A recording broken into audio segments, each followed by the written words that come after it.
What's up, everybody? Welcome back. Happy Skews Day to you. It is April 30th, 2024. I'm Trey. That's Mark. Mark, before I ask you how you're doing, I want to let everybody know if you're here right as we start, I'm in some new surroundings here. This is my new office at the new house. It is a work in progress. We're probably going to have some problems with it, but we'll work it out as the weeks go on. So that's what's going on here. Mark, how you doing?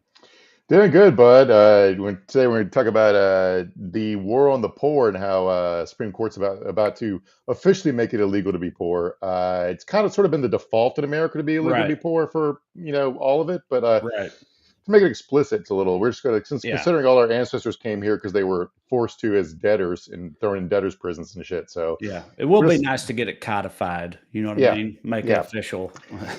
You put any kind of yeah. doubts to bed or whatever.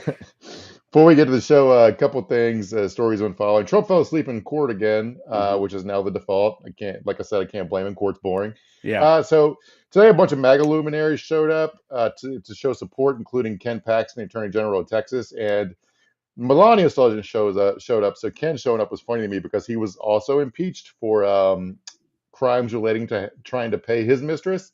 So Yeah. if I'd been Trump, I'd been like, "How can you not? Can you go back to Texas, Ken? What the fuck are you doing here?" Uh, Yeah, but then, that's kinda I mean, like, if he's gonna turn away that sort of support, what kind of support's he gonna have left? You know what I mean, Mark? You can't be having a mhm. moral barometer You'd be in MAGA land. That right. ain't gonna work. It'd be an implied concession that having a mistress is bad or paying her hush money is bad, right? Right. Some interesting stuff in the trial today. Keith Davidson testified, who was the lawyer for Stormy Daniels and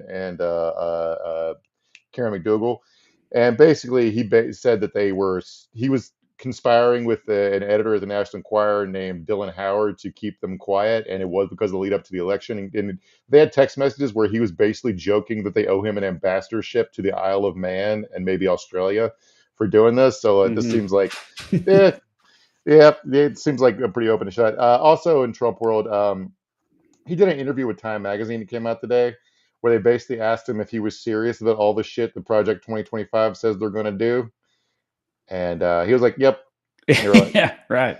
"Deport 11 million people? Yep. Build migrant detention camps? Yep. Allow red states to monitor women's pregnancies? Yep. Fire U.S. attorneys who didn't prosecute whoever he said? Yep." But he did say there wouldn't be any political violence as long as he wins. Right. Um, which is Yeah. not a promise Not he up can to make. him. Yeah. Right. Uh, yeah, but Yeah. that kinda that checks out because it's sorta like that's the inverse of that famous thing that went viral when Fox News was covering AOC during her rise, when her in her campaign, everything before she got elected, and Fox News was like, "This is what AOC want. This is her platform," or whatever, and every single bullet point that was listed as a progressive, you're like, "That sounds great." It's Yeah. like, also and they're just like, how could she even admit to this in public? It's like, this is the inverse of that. It's like, yeah, we're going to Yeah. ban all the non-whites, deport everybody. We're going to have detention camps. And like in his base is like, hell yeah, that's why we love him. I mean, why Yeah. would they deny it? It's, it's their whole They thing. they literally asked him, well, to a lot of people, this sounds like you establishing a dictatorship. And he said, yeah, but a lot of people like that though. Yeah. It's like, Well, and okay. they Yeah. do. Yeah. We did a bonus episode on Friday about the college protests happening around the country, and a couple interesting developments happened. Like one, a couple police departments declined the invitation of college presidents to come in and crack heads, which is funny that some nerdy college administrators are more bloodthirsty than American cops. Yeah. And and then you know what happened when the cops didn't go in and bust heads? Fucking nothing. Nothing Nothing. happened. Right.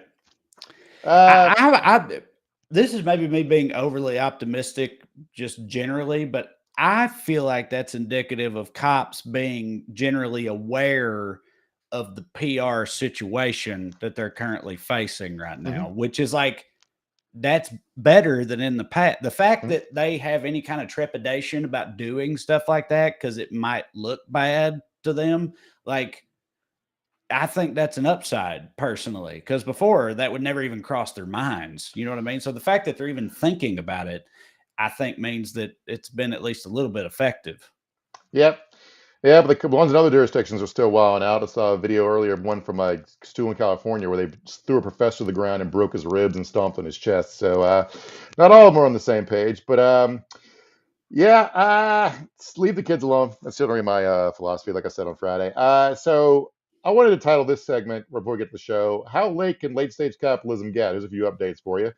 So Dave and Buster's is going to allow people to bet on arcade games, Right. which it's never been the rule. It's never been against the rules to bet on Skee Ball or Dance Dance Right. Revolution if you want to do it. Right.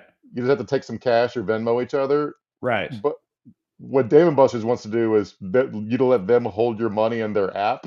Yeah, that's honestly, that's the only part of it I don't really get. It's like, because we've talked about before. I fucking, I like freedom. I like personal responsibility, Mark. I think if Hmm. me and you are at Dave and Buster's and I want to bet you $5 on a round of hot shots we're about to do or something, Hmm. I think we should be allowed to do that as Hmm. grown, tax paying, consenting adults. I think that's fine. But I don't know why they need to be involved and there needs to be an app and they take a percentage or however the hell any of that works. I don't know why you need to do any of that. We just put a $5 bill down and then do the thing. Right. That's how our granddaddies did it. Like, we ain't got to do all this shit. Yeah. I guess if I had one beef with the rise of gambling, it's being able to do it on a credit card. But Yeah, Dave and Buster's getting in on it. It's like it's sort of like occurred to me, why hasn't like Xbox started a gambling function buddy, you where hush your like mouth. children can put $100 on the I parents' credit card on cannot a imagine Madden? it would be very long to put. I mean, they've already like I think that as a gamer and a parent of tween boys and stuff, I think the answer to that question is that they've got a pretty good thing going already with their like microtransactions and loot boxes and the stuff Hmm. that they do, which are like it's even worse than gambling because you there's no there's no possibility of winning or getting that money back. You know what I mean? Hmm. It's like, oh, you can spend this money and get a sweet looking gun for your character or whatever. And kids whose parents have their credit cards hooked up to it, they just smash that button and it's all very they're very predatory already, is what I'm saying. Like they've already figured some good shit out over there in terms of Hmm. murdering the heart of the art form and exploiting it for cash and all that. They've been doing that for a while. They don't even need shit like this, I don't Right. think. But it seems like a layup to me in the current environment. And again, I think this would be awful and no one should do it, but everyone's doing this shit. If I want to play, if you're a stranger and I'm playing you in NBA 2K over the internet, why don't they have a functionality where you can each put $50 up and the winner Buddy, gets $48 and Xbox keeps two? I'm telling you right now, there's some boardrooms right now that would play this clip and be like, "That's a great question. Give me my Why cut, aren't we motherfuckers. doing that?" Yeah, Yeah, yeah, yeah. we need to. Yeah, right. Because I mean, yeah, no, I hear you. I'm Yeah. sure it's coming. And even worse gambling news. So a hedge fund by the name of Apollo Global Management has had a lawsuit filed against it because apparently they were taking out life insurance policies on people they didn't know, and they were basically betting on people to die. And it like the woman who's on behalf of the lawsuit was filed. Her name was Martha Barrett, and they paid her 150 grand up front in order to sign some papers. They could take out a $5 million lump sum of life insurance. So she like lived like another 5 years. They paid the premiums on it, and then when it cashed out, they got the 5 million. Of course, this is technically illegal. Um, Right. you're not supposed to take out life insurance policies on people you're not like invested in it. Like you can take like companies take out life insurance companies on executives all the time, key person insurance or whatever. But like you just can't take out a life insurance on regular fucking people. And this Yeah, company, that seems yeah. crazy.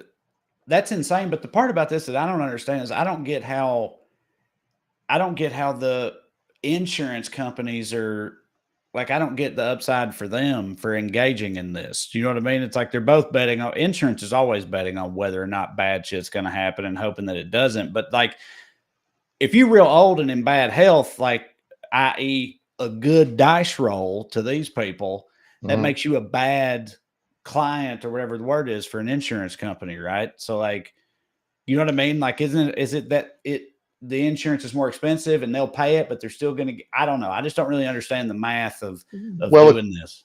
according to one analysis of this I read, it's actually an upside for the insurance company that this is illegal because they're not one of the people committing the illegalities. Right. But so it's found out they not only get the premiums paid, but they don't have to pay out the claim. So they get to keep all the money. Right. So, yes. Okay. Because then it's like fraudulent or whatever. So they get Yeah. the premiums, but then if they can prove that this happened, they don't have to pay anything at all. Okay. Yeah. That makes the whole thing make sense. I'm not It's saying the it's opposite. fine, Yeah. but I get it now from both perspectives, like why that would happen. It's the opposite of due diligence, where you do your diligence and find out this is incredibly crooked. We should definitely get in on it because we're going to get off scot free for this. But they had held a total of $20 billion of these policies according to this lawsuit. This is fucking crazy. Like in case you're wondering, going back to my old thesis that sports owners are some of the most evil people on the planet. One of the guys that started this hedge fund is named Josh Harris, who's the guy that owns both the Philadelphia 76ers and the Washington Commanders now. He bought it from Dan Snyder recently. But I was thinking about some fun possibilities here for these hedge funds. So let's say this hedge fund also owns a cut of some old folks' homes. What you do is you take out these policies on people in your old folks' homes, and then you do hot rounds of hot shots of fucking of morphine, right? Yeah, I'm telling you, Mark, you're giving them away all your best ideas. You should be You should be like a consultant to evil capitalist plutocrats or whatever. Because Buddy, this whole episode, you're just giving them free ideas, man. It's like when they show like how to make meth in a Mountain Dew bottle on Nightline or something. It's like you're giving it away. It's like, you ever done you read about a crime show that the attorney general asked them please not to air the episode because they came up with too perfect of a murder or too perfect of a heist. But yeah, I mean, this is just straight up like capitalism. The incentive's there to make the old person who's in your care to die as soon as possible. This is what's going to fucking happen, right?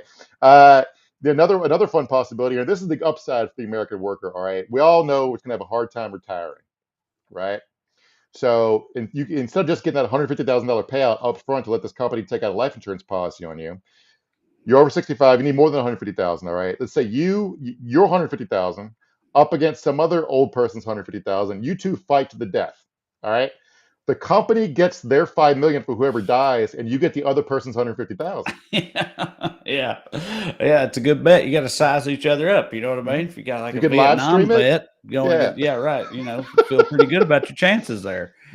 It's America, baby. It's where we're going. Let's just pick up the pace. All right. Well, let's get into it. So producer Matt is with us behind the scenes, pulling the strings, doing the things. This is Weekly Skews. Before we continue, I want to remind you of a couple of things. Of course, first, if you'd like to see me do stand-up comedy live in person, and you should, then go to TreyCrowder.com and check out my upcoming dates. Next up on the calendar, Oklahoma City at Bricktown Comedy Club, lovely club. And then after that, Buffalo and Pittsburgh at Munhall, Pennsylvania. It's the Carnegie Library Music Hall, which is way too fancy for me, but I can't wait to do it. So y'all come out. We got all kinds of places coming up after that. TreyCrowder.com. Also on TreyCrowder.com, you can find links to me and Corey's book, Around Here and Over Yonder. It's a comedic travelogue around these United States and also England and Scotland. And tonight is the last night that it's on sale on Audible if you want to get the audiobook for cheap. Me and him read it, and it's fun. Lastly, if you enjoy this program and would like to show your support, you can do so by signing up on Patreon. Go to weeklyskews.com/more, or you can just go on Patreon and search for my name. Either way, you'll find it. $5 a month gets you access to full-length bonus episodes. We did one 2 or 3 days ago about, like Mark said, the big protest happening on college campuses and the reality of that situation. We also do Q&As. We do a bunch of fun stuff. And so get some more Skews in your life and support the show in the process. Now, as for the show tonight, we're talking about the escalating hostilities in one of the longest running and most hotly contested disputes that the American right is waging in this country, the war on the poor. Things are heating up. Like Mark said, they're about to take all the guesswork out of it and just make it straight up illegal if they have their way. We'll talk about that a little later. But first, we got plenty of other fun stuff, beginning with the Daily Dumbass. Matt, graphic, please.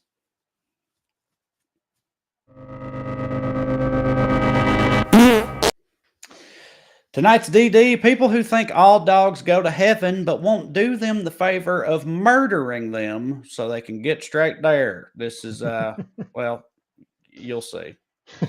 One of the most talked about politicians in America right now is headlining a fundraiser for the Jeffco Republicans next week. Usually that would be a good thing, but people are talking about South Dakota Governor Christi Noem because she bragged about shooting her puppy. South Dakota Governor Christi Noem comes to Colorado this week as she's making national headlines for saying that her decision to kill her unruly puppy was a sign of her leadership skills. Noem said that she hated the dog because it wasn't a good hunting dog and it killed her neighbor's chickens. Noem chose to write about the dog's killing as well as her shooting of a goat that annoyed her in her forthcoming book, which you'll get a signed copy of if you buy a nearly $3,000 VIP ticket for the Jeffco Republican fundraiser Saturday in Golden, home of Goldens in Golden, an annual event drawing thousands of pet owners who have not shot their dogs. Governor Noem happens to be coming to Colorado. That's the punchline I wanted to get to. Yeah. All right, Mark, here's my first and primary question about this. It's like we've heard a lot about this. People are very upset. I'm not surprised by that at all. But like in her actual base or whatever, is that happening there too? Are they also upset? Okay, because I'm heartened to hear that. But I also like, as somebody from fucking Clay County, Tennessee or whatever, and I just know that there was part of me that thought that they wouldn't care about this either. That like hardcore, rural Republicans or whatever would be like, yeah, sometimes you got to shoot a dog, because like I knew people who had that philosophy growing up, like without a doubt. Sometimes you got to shoot a dog. You know what I mean? So a lot of dogs getting shot. I grew up in town in Salina, and like you didn't have your dog on a leash or something. If you just let it run around, which you shouldn't do, of course, but we're white trash, but you shouldn't do that. If you just let your dog run around or something, it probably going to wind up getting shot because people just be shooting dogs. And I know a lot of people don't like to hear that, but it's a thing in rural, or at least it was years ago. So I wondered how, detrimental of a thing this would actually be to her considering her actual fan base. If they're upset about it too, then I'm glad to hear that. Well, Solana sounds crazier than when I grew up in Buckingham, Virginia, but it is, I'm sure. We had, our name and phone numbers in our hunting dogs collars, and people found our dogs because when you have dogs chase deer, they you don't always find them right away, but they do wander around and people find them, they call you and you go get them. But yeah, there are some realities to like rural life and farm life here,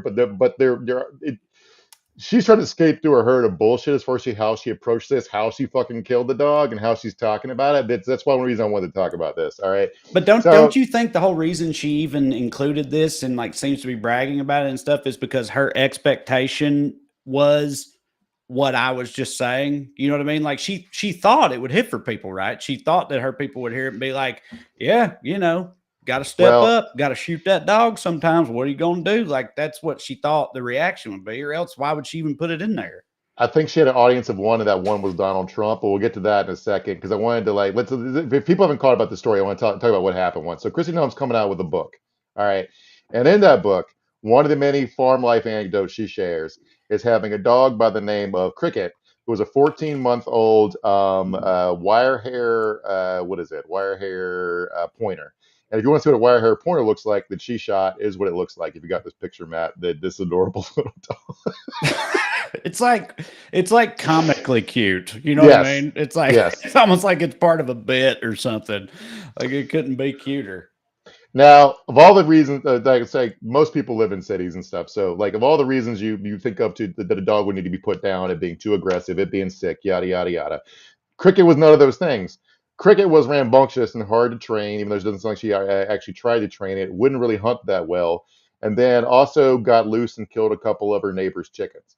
Now, a couple things that ring really false about this. She says her neighbor cried when the dog killed its chickens. And one thing that doesn't really ring true about farm life to me is someone crying over their chickens dying, especially when they're financially compensated for it. Because the whole point of you being cruel enough to put down animals that need to be put down is you don't cry over fucking chickens.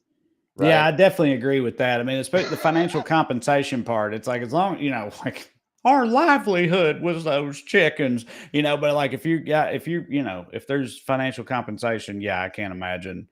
I mean, unless they're 5, unless her neighbor was 5, then I don't know why. Yeah, they would, a farm person would cry over the death of a chicken. Dude, chickens They'd be Right. dying all the time.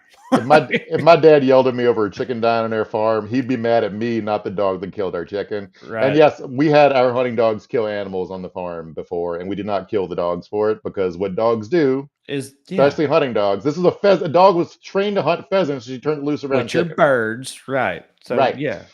And so according to her own story, Cricket had a bunch of energy, because it's a 14-month-old puppy. Mm-hmm. And so Cricket spoiled the hunt that she took her on to try to get her energy out. And so that's why she decided to kill this dog, because she also hated this dog because the dog was annoying. Nowhere, farm or otherwise, do you get to kill an animal for it being annoying. All right.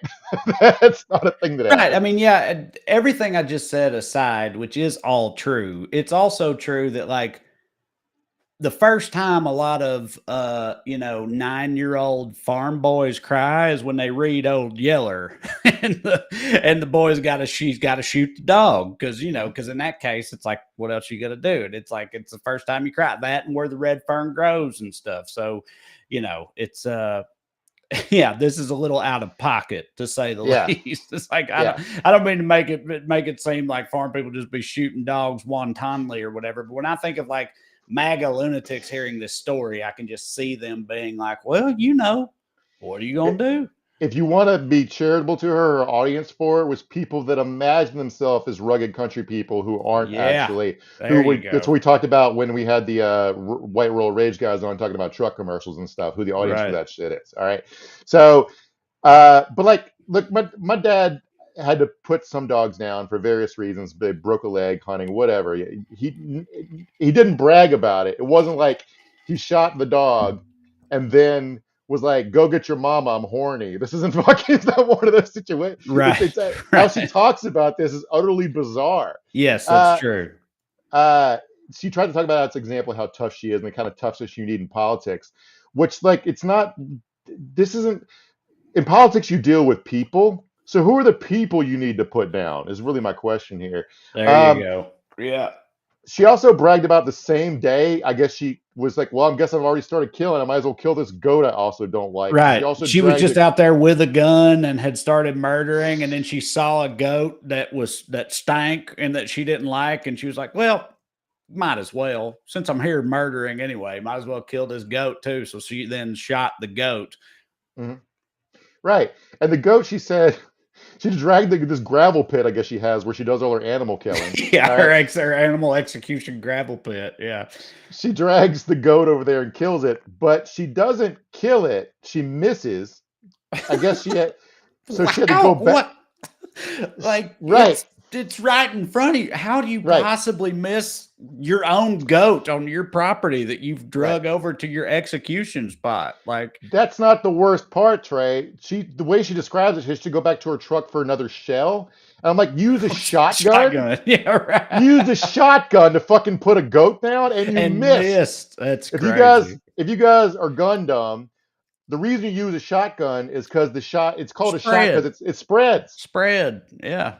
When you see a Western use a sawed-off shotgun, it's so you can hit a whole door from like 8 feet away. All right. So this is like she's admitting to all kinds of failures. She's at least apparently too stupid to know she's conveying to people that know what they're talking about. But here's another thing. She says the goat was too rambunctious because it needed to be castrated. I have a solution to you, Christy, that's not killing the goat. Right. Like on our farm, we castrated animals all the fucking time. So, like, we did it ourselves. We knew how to do it. I didn't do it. My dad did it, but I saw it. It's fucking awful. Don't want to go back there. I moved away for a reason. But the thing is, like, she's not like these other MAGA types who are pretending to be rural people.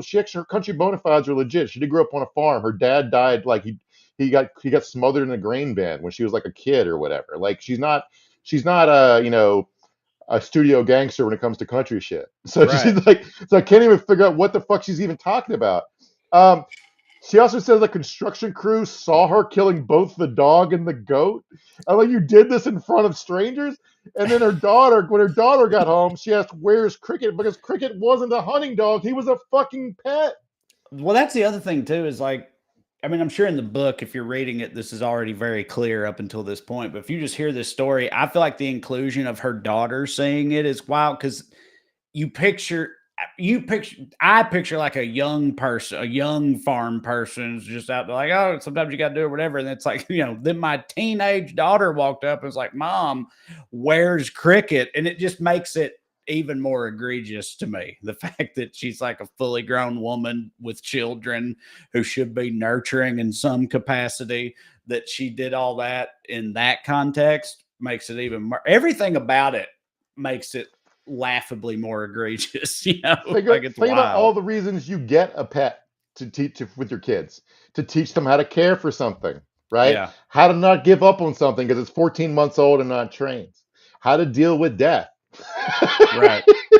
Like CPS should be investigating Christi Noem. Fuck PETA. But like, she also had her press tour defending this. She said that, well, also recently I killed 3 horses, which she had to put 3 of her horses down. Now, what's going on at a ranch? We had 3 horses that need to be put down simultaneously. What the fuck are you doing over there? And Yeah. like this headline about as far as like as dramatic as like the reaction was to basically Fox News was shitting on her. Everybody's hating all this because like you killed a dog, whatever. Don't fuck. Why are you fucking putting it in your book? It's like levels to this. This headline: Politicians and dog experts vilify South Dakota governor after she writes about killing her dog. You know where Hitler Wikipedia prime directed to live your life in such a way that you don't have Hitler controversies on your Wikipedia page? Mm-hmm. All right, I got a new one here. Don't live your life in such a way to not have vilified by dog experts in a headline about you. It's just so wild also that she did it to herself. You know what I mean? Like, this wasn't an expose where someone found this out and confronted her with it. She came forth and was like, yeah, I shot Cricket in the head for being too puppy like. What are you going to do? That's how And I'm a good leader. And politically, the hilarious part of this is like there's only one reason a politician writes a book, right? They're going to run for a higher office, right? So she was like the governor in 2018 at first, and she was reelected in 2022. So her term started in 2023. And South Dakota governors are term limited after 2 terms, right? She was in Congress before that, so going back would be like a downward move or a sideways move. So she needs a job by 2026. Now, think about how Trump talks like about dogs, all right? Here's a few quotes here about how Trump used the word dog. Mitt Romney had his chance to build, these are all tweets from Trump in the past.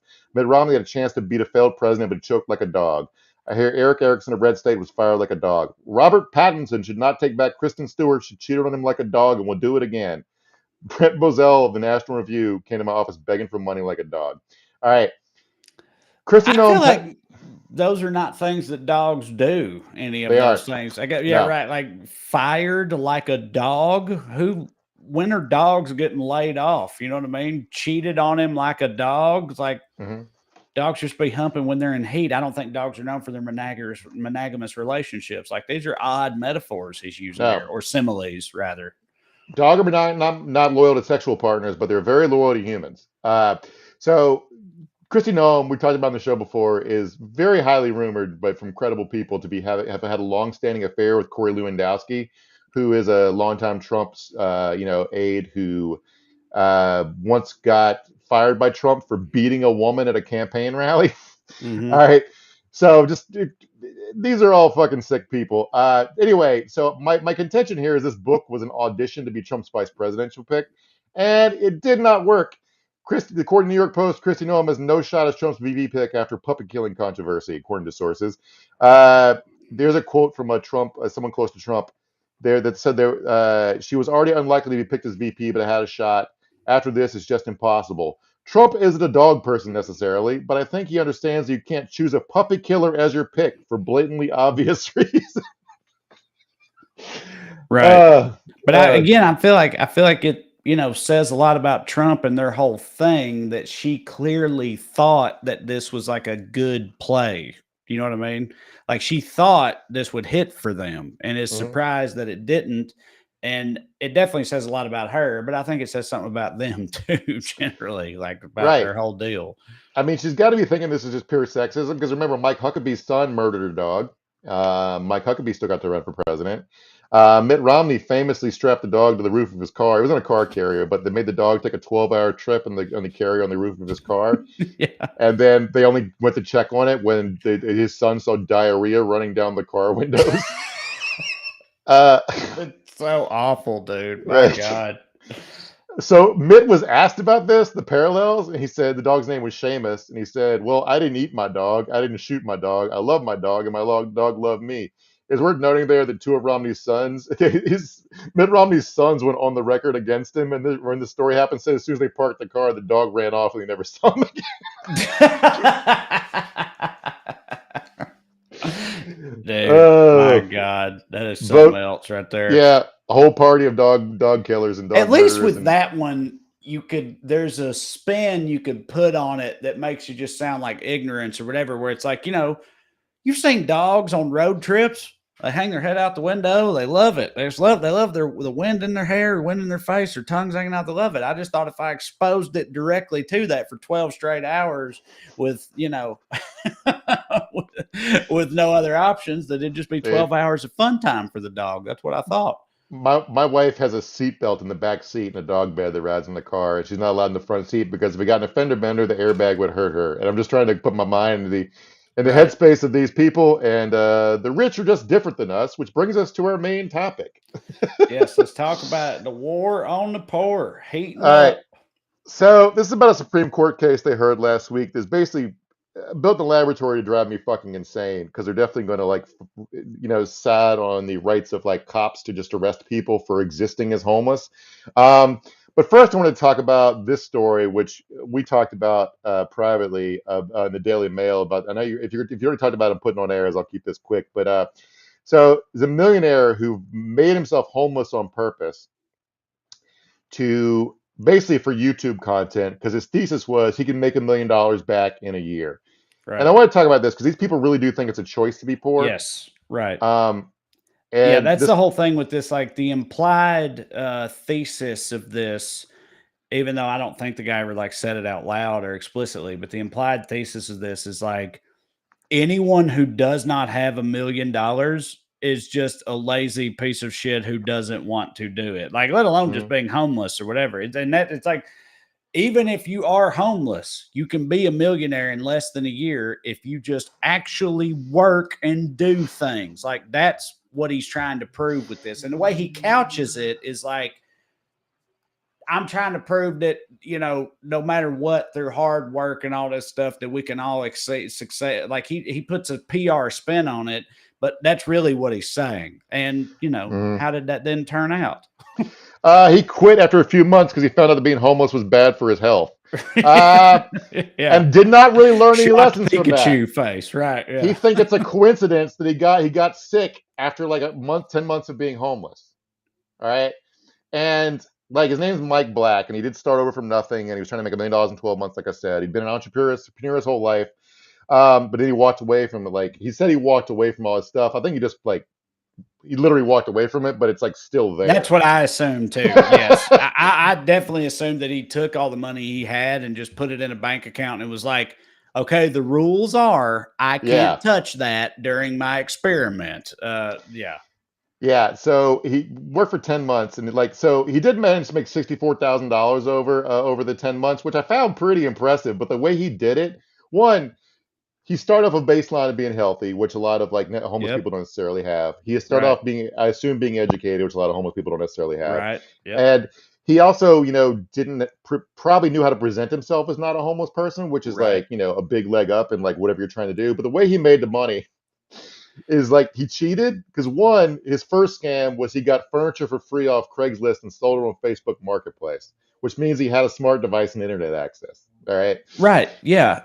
That he also, I think along the way, he got like one-off marketing consulting gigs or whatever, like stuff like this he managed to pull off. And it's all this shit that's like, that's not an option for you. Have some form of business acumen or expertise in that field that you had already that was not free, right? That you didn't, you know what I mean? That cost a lot of money to achieve, or your parents' money or whatever to obtain. And you had that already. He also, like you said, or like you alluded to, like if he was really doing this for real, somehow give himself a myriad of genuine mental health problems from a life of trauma or whatever, and get hopelessly addicted to heroin or crack or something, and then give everything away and go live on the streets as that person. Like if he could somehow manage to make himself hear the voice of God 18 hours out of the day or whatever. You know what I mean? Like, then that would be a more realistic experience. But yes, like the whole thing is just like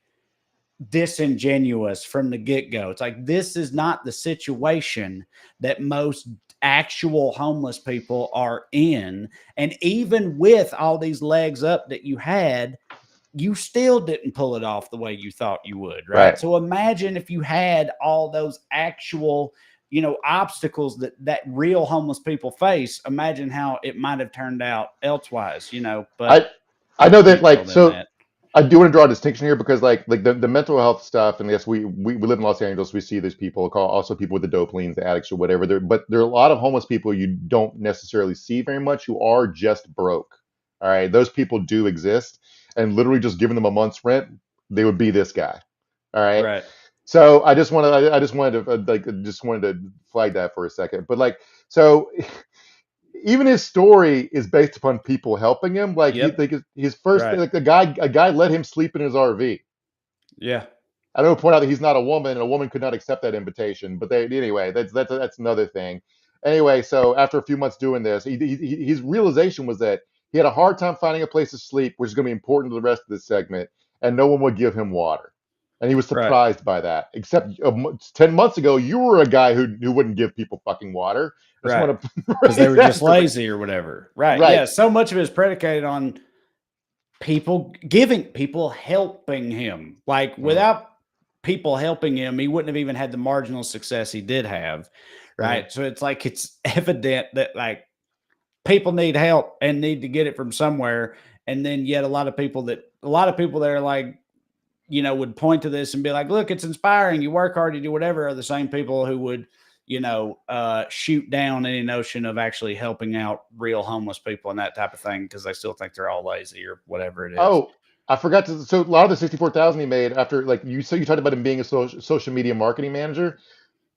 Because he was doing this for clicks, he had an easy pivot. You know what Yes, I'm saying? of So, course. like, because he had a Right. gimmick. What Most he's regular pitching is that other homeless homeless people, people need a gimmick. Yeah, right? Homeless, but they don't have followers and shit. You know what I mean? Like, right. I know the value of followers. You know what I mean? Like, Mm. because it was a social media gimmick, he had that in his back pocket. There were just so many assets he had available to him throughout this whole experiment from the time it began that any real homeless person just does not have. And he was completely oblivious to all of it. And like I said, even with those, he still fell well short of his actual goal and almost died Mhm. or got very ill in the process. So, like, He did. what did you really prove here? He got his autoimmune disease, but the real straw was he decided to quit being homeless when his dad got stage 4 colon cancer. And wouldn't all of us like to be able to decide to be richer just because Right. our parents got cancer? Anyway, he did have this takeaway at the end of it. We should always remember to help those in need because it could be the opportunity that they need. Yes, a lot of people just need opportunity. I'm glad, Mike, you learned that at the end. Thank you, Mike, for that being your takeaway after making a farce of your existence for 10 months, trying to play act at being homeless like it was a real struggle. Anyway, to the Supreme Court. All right. Supreme Court deeply believed, just like Mike at the beginning of this process, that being homeless is a choice. And therefore, when you see homeless people laying around, they could choose to be doing something different. Therefore, we should just arrest them to teach them a lesson, and therefore they'll stop. All right. This is about a case I heard last week called Grants Pass versus Johnson. Basically, right now, it's legal to exist as a homeless person. You can only be arrested for your behavior, not like your very nature. And you can't tell someone is homeless by looking at them. I mean, sometimes you think you can, but you can't really. And therefore, when you arrest somebody just for being homeless, it's cruel and unusual punishment, right? Because that's a state of being, not something you can control historically, unless the Supreme Court decides that you can control it, which is what this case is about. Um, the idea that you can't criminalize poverty is based upon the Eighth Amendment, cruel and unusual punishment. Currently, it's based upon an old case of the Ninth Circuit. So Grants Pass is a town in southwestern Oregon, has about 40,000 people, several hundred of whom don't have housing and sleep in public parks. In recent years, the city council attempted to drive these people out by enacting a series of ordinances that forbid them from sleeping or resting anywhere on public property. Public property being the only place they can be because they don't own any Right. private property, right? If you sleep on public property, you're first fined, then jailed for 30 days, And these offenses can pile up in mere hours. So if you sleep in a public park for 8 hours, if a cop comes by every hour, you get 8 tickets. That's 240 days in jail plus fines. All right. Right. You should know that there are no homeless shelters for adults in Grants Pass, just one religious transitional housing program that compels participants to work full time without pay, which you can't really say for a house working without pay, forcing them to attend religious services, another waste of time if you don't want to, openly discriminates against disabled people. So if you're disabled, you can't even go in there, and limits stays to 1 month. So if you haven't solved all your problems after being not disabled, working for free, and attending church, Right. Well, it's like if you gave these people a place to stay, even if, and I ain't down with the Lord, but if you gave them a place to stay for the month and you're like, you got to come to these services we have on Sundays and Wednesdays or whatever, or you can't stay here, but that was it, then it's like, fine, you got a place to be for a month while you figure your other shit out. But if you're making them work the whole time for no compensation, also, when are they supposed to mm-hmm. find those bootstraps to lift themselves up from? You know what I mean? Like, how is that ever supposed to work? Like, I don't get what the end game of that is supposed to be. It sounds like it's just like a free labor center or something. You know what I mean? It's like, we get people in here who'll do whatever these jobs are for free, and we'll rotate them in and out, and we'll just do it like that. I don't see how it helps anybody. It doesn't, but I see the flaw in your thinking problem. You're throwing your flaw in your thinking tray. What you've done is you've come to the American government for a solution to poverty when the American government is in the business of creating more problems for poor people business. Right. Yeah, So, but dude, I don't get that either. Like, that's part of my larger thing about this is like, I don't like all these things. It's like, oh, they make it harder for them to exist. You can't sleep here. You can't do this. It's like criminalizing being poor. And the whole, to me, the logical endpoint of it all is that these people need to just go somewhere and die. They need to not exist anymore. They can't, because it's like, they just can't be here. It's okay. Well, then where do they go? Oh, they go over here. They're not allowed to be there either. Then where they go? And it's like, you just want them to fucking die, right? But like, of course, they won't admit that. They'll say, no, we don't want them to die. But I don't get, like, people are assets. Even the most like cold mechanical outlook on the whole thing is like, you can make money off of people. People can be assets, whatever. Like, it's an investment. I've always said this because like I grew up on so many welfare programs and shit, and I've paid so much more in taxes as an adult than the government ever gave me growing up. And it's like, they got a pretty good return on investment for me. Like, when you lift people up out of poverty, society as a whole benefits from that. It's not just giving lazy people a check. Like, it amounts to something. It can make you more money. Even if you're a fucking heartless plutocrat, like, you can make more money by these types of, and I just don't, it's like, it just seems more nefarious to me than that. It's beyond that. It's just like, no, we just don't like them. They're gross. We don't like them. We're upset by them. We don't respect them.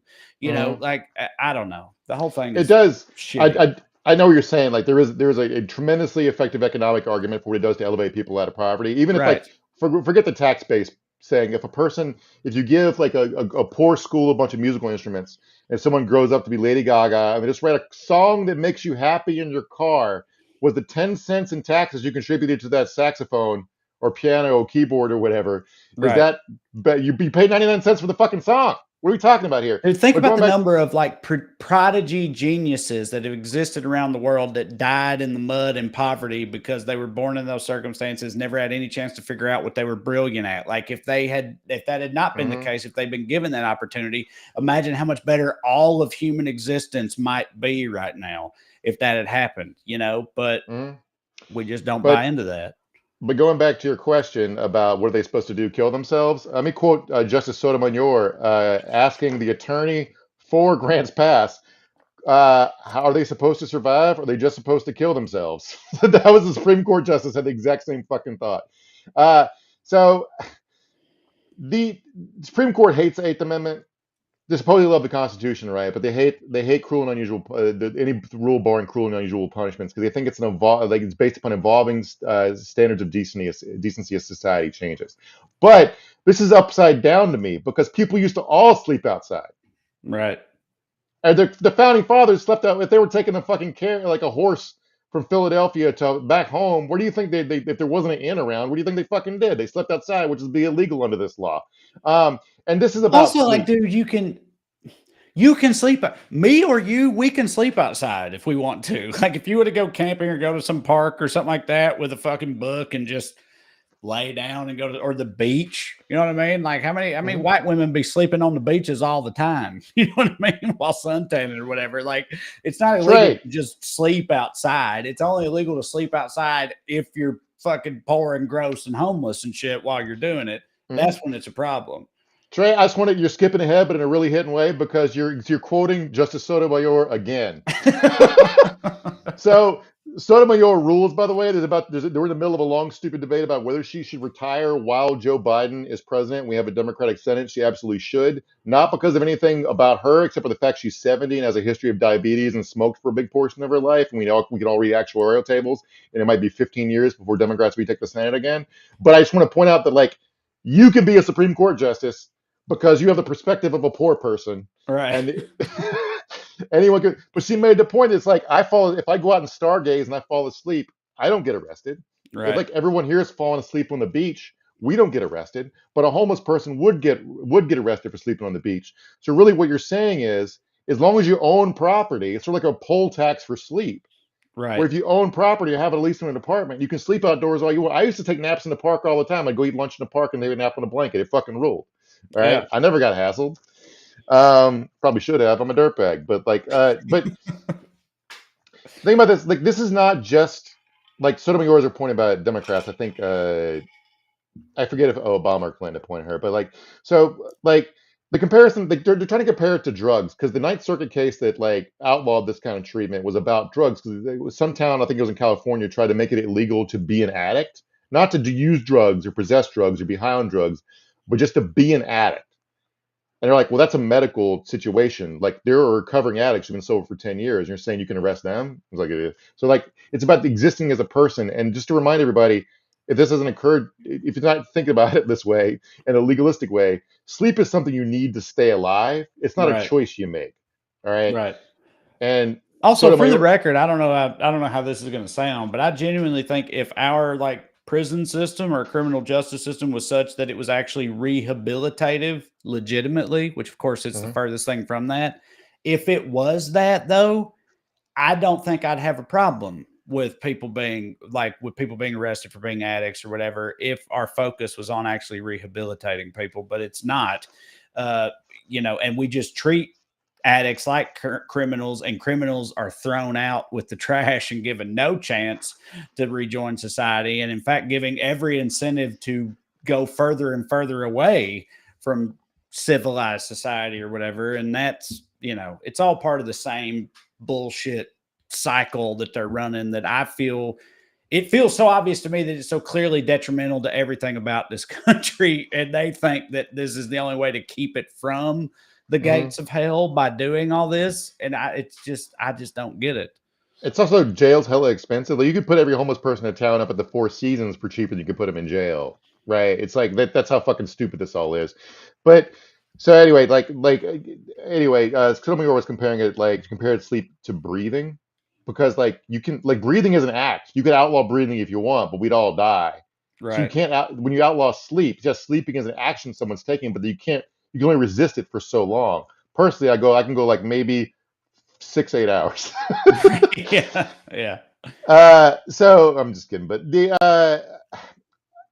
I want to tell you, like we tend to think that like Republicans are way worse about this, but like, because homelessness is a huge problem in blue states because the weather is nice, people will use their last $40 to get a bus ticket to like a town where they have a slightly better likelihood of being treated like human beings, like San Francisco or Portland, and not freeze to death.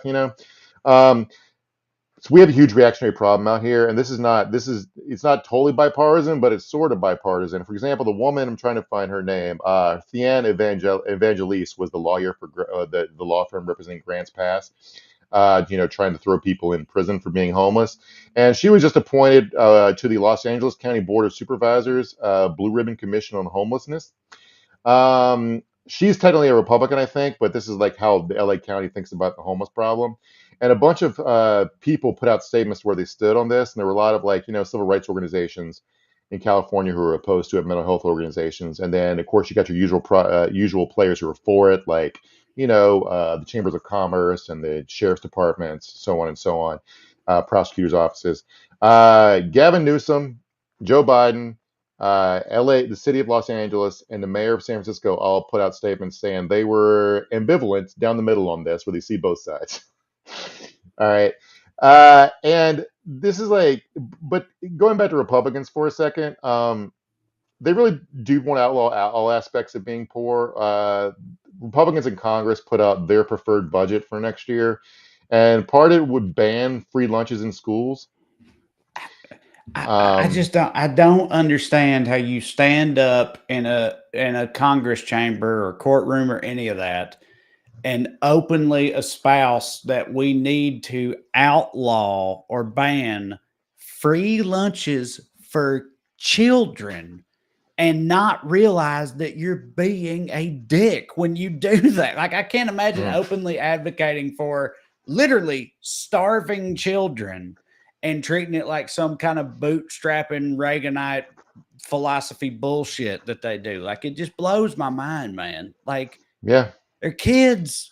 Again, Yeah. I take this shit very personally because I was one of these kids. But dude, I first moved out here in 2017, and one of the things I went on Adam Carolla's show for an hour, and I talked, and and it was fine, it was cool to me or whatever. But this subject came up, and I was like, well, dude, I was one of these kids, and I just know how much I'm just very grateful retrospectively for these types of programs. And he was like, I was one of those kids too. And the thing is, like, that's true. He grew up poor as shit. But he's like, I was one of those kids too. And I think this is fucking horse shit.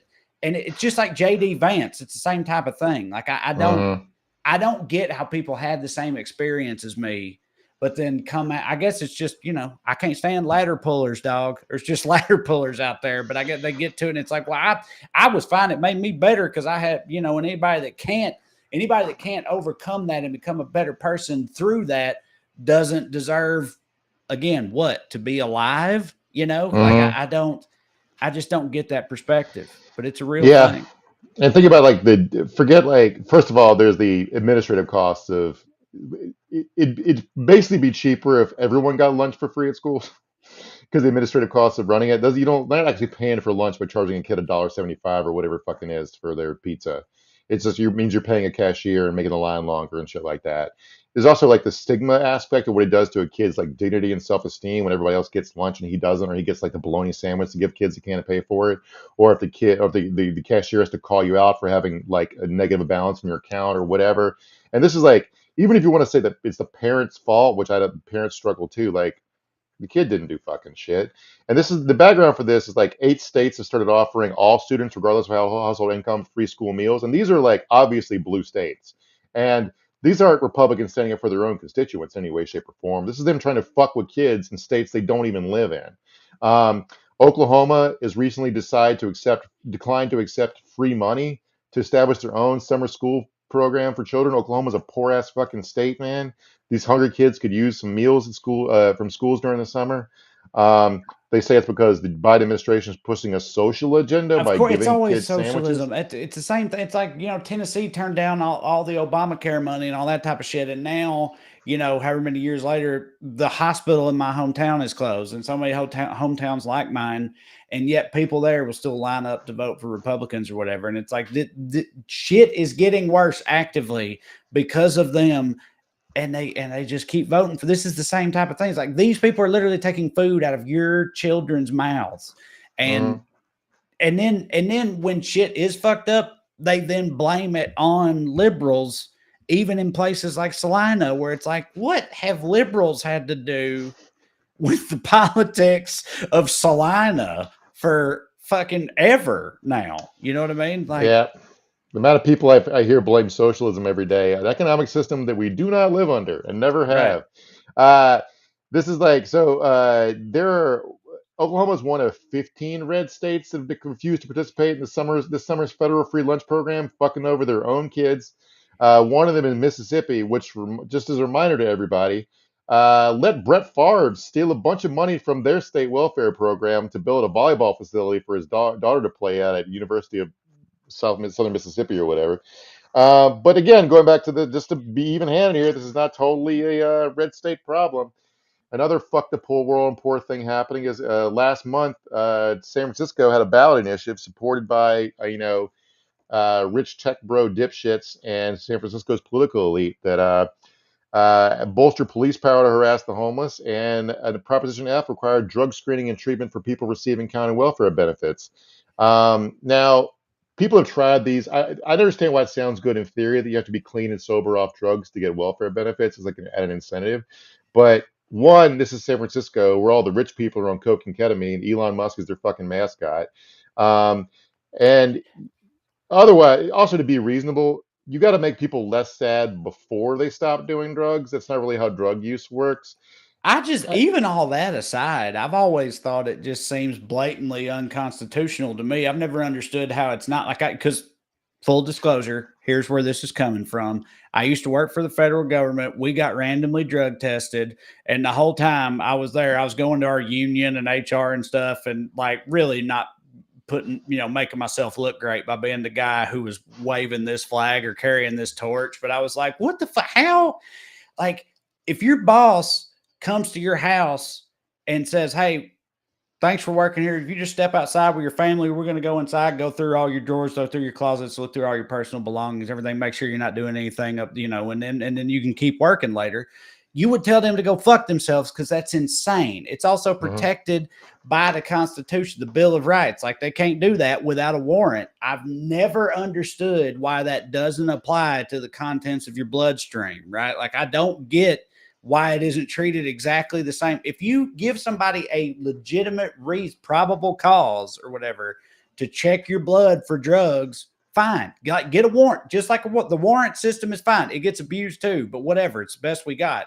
Apply that to drug testing. It's fine with me. But without that, it just feels like fucking bullshit to me, and always has. I don't even feel like you need all those other arguments. Like, the shit ain't right. Like, it's just not right. Like, also, if you don't if you got to get drug tested to get free money from the government, why doesn't it apply to defense contractors? Because Elon Musk could be fucking homeless himself. Yes. SpaceX is a defense contractor. Starlink's a defense contractor. Tesla got a bunch of government bailouts. Dude, I believe, because I looked this up at the time I was working there and talking to my union rep and stuff. I found there was a Supreme Court case from like the 90s or something that found that exact thing is unconstitutional, but it only applied to like congressional candidates or members of Congress or whatever. It only applied to them, but the exact same logic, but only to them. And it's like, it's the same thing. Like, if you're rich, the elite, they don't get drug tested. Nobody goes, because people think if you're in a position making that much money at that level of power, people don't think you're a lazy, worthless, like duplicitous piece of shit. But if you're a poor person, that's what they think, right? They assume all that about you and worse. And that's why it's got to be proven you're not a drug addict before, you deserve to have any kind of chance at anything in this country. It's fucking bullshit. Yeah, and if everybody's wondering about the practicality of stuff like screening welfare recipients for drugs, none of these terrible ways to go about anything, these policies have repeatedly been found unconstitutional. They don't work, and they lose tons of money. Arizona just did this and spent $2 million on testing to save $600. Yeah, that too.